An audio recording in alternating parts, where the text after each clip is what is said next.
ನಮ್ಮ ಮೈಂಡ್, ನಮ್ಮ ಮೆಮೊರಿ ಸಾಮರ್ಥ್ಯ ಏನಿದೆ ಅದ್ರದ್ದು 1% ಕೂಡ ಯೂಸ್ ಮಾಡಲ್ಲ ಅಂತೆ ನಾವು. ನಮ್ಮ ಮೆಮೊರಿ ಕೆಪಾಸಿಟಿ ಇದೆಲ್ಲ ಅದ್ರದ್ದು 1% ಯೂಸ್ ಮಾಡಲ್ಲ ಅಂತ. ಈ ನೀವೇನೋ 1% ಜಾಸ್ತಿ ಯೂಸ್ ಮಾಡ್ಬಿಟ್ರೆ ನಿಮ್ನ ಸೈಂಟಿಸ್ಟ್ ಲೆವೆಲ್ಗೆ ಕಂಪೇರ್ ಮಾಡ್ತಾರೆ, ಆಯ್ತಾ? ತುಂಬಾ ಬುದ್ಧಿವಂತರ ಆಗ್ಬಿಡ್ತೀರಿ. ನೀವು ಬುದ್ಧಿವಂತರ ಆಗ್ಬೇಕಂದ್ರೆ ಈಗ ನಿಮ್ದು ಎಷ್ಟಿದೆ ಪಾಯಿಂಟ್ ಅಂದ್ರೆ 1% ಅನ್ಕೊಡ್ರಿ. ನೀವು ನನಗೆ ಈಸಿ, ನನಗೆ ಸಾಧ್ಯ ಸಾಧ್ಯ ಸಾಧ್ಯ ಅಂತಂದ್ರೆ ಎಲ್ಲೋ ಇಲ್ಲಿ ನಿಮ್ದು 1% ಇದೆಲ್ಲ, ನಿಮ್ಮ ತನಿಗೆ ತಾನೇ ನಿಮ್ಮ ಮೈಂಡ್ ನಿಮ್ಮ ಮೆಮೊರಿ ಕೆಪಾಸಿಟಿನ ಎಕ್ಸ್ಪ್ಯಾಂಡ್ ಮಾಡಕ್ ಸ್ಟಾರ್ಟ್ ಆಗುತ್ತೆ.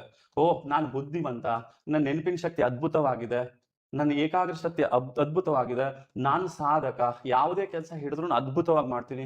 ಹಿಂಗೆ ನೀವು ಈಸಿ ಈಸಿ ಈಸಿ ಅಂತ ಹೋಗ್ರಿ, ನಿಮ್ಮ ಮೈಂಡ್ ಏನ್ ಮಾಡುತ್ತೋ, ಓಹ್ ನನ್ಗೆಲ್ಲ ಬರುತ್ತೆ ಬರುತ್ತೆ ಬರುತ್ತೆ ಅಂತ ತನ್ನ ಮೆಮೊರಿ ಕೆಪಾಸಿಟಿನ ಎಕ್ಸ್ಪ್ಯಾಂಡ್ ಮಾಡ್ತಾ ಹೋಗುತ್ತೆ. ಆದ್ರೆ ನೆಗೆಟಿವ್ ಮಾತಾಡಬಾರ್ದು. ಓಕೆ, ನೀವೇನ್ ಮಾಡ್ತೀರಿ ಗೊತ್ತಾ?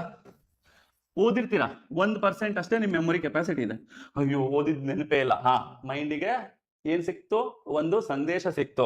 ನಮ್ ಬಾಸ್ ಹೇಳಿದರೆ ಓದಿದ್ ನೆನಪಿರಲ್ಲ, ಡಿಲೀಟ್ ಮಾಡಿ, ಇದ್ರಾಗೂ ಡಿಲೀಟ್ ಮಾಡು. ಓ ನನಗೆ ಭಯ ಆಗುತ್ತೆ, ತವ ಡಿಲೀಟ್ ಮಾಡಿ. ಎಕ್ಸಾಮ್ ಅಲ್ಲಿ ಲಬ ಇಕ್ಕೋತೀರಾ, ಅಯ್ಯೋ ಹೋಯ್ತಪ್ಪ ಎಕ್ಸಾಮ್ ಅಂತೇಳಿ. ಅದಕ್ಕೆ ನೆಗೆಟಿವ್ ಮಾತಾಡಬೇಡಿ.